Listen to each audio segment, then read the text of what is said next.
مقام رضا، جی راضی برضا، جی یہ کہنا تو بڑا آسان ہے۔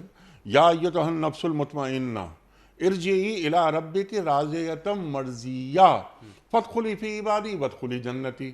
اب یہ راضیۃ مرضیہ، میں اللہ سے راضی، اللہ مجھ سے راضی۔ جی اللہ اکبر، جی اللہ اکبر۔ سبحان اللہ۔ یہ کون سا مقام ہوتا ہے اور اس کا اجر کیا ہوتا ہے؟ جی اللہ جل جلالہ کی رضا پر راضی ہونا اور خود کو کسی پوزیشن میں کچھ بھی نہ سمجھنا، یہ اللہ سب سے اکبر، بڑا مقام ہے۔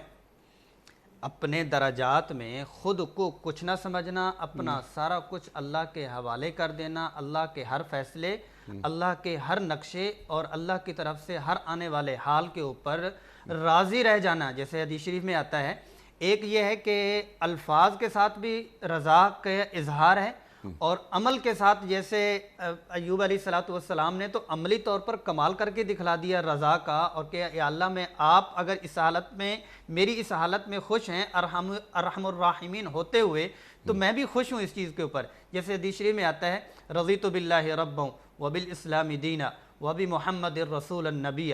رضیت باللہ ربا مطلب یہ ہے کہ رب جو پالنے والا ہے، اس کے جو فیصلے میرے لیے کیے جا رہی ہیں، وہ صبح میں 3 دفعہ پڑھ لیتا ہے، شام میں 3 دفعہ پڑھ لیتا ہے، اور پڑھنے کے ساتھ اس چیز کا وہ اقرار کر لیتا ہے، وہ قیامت والے دن اس حالت میں اللہ جل جلالہ سے ملے گا کہ اللہ اس سے راضی ہوں گے۔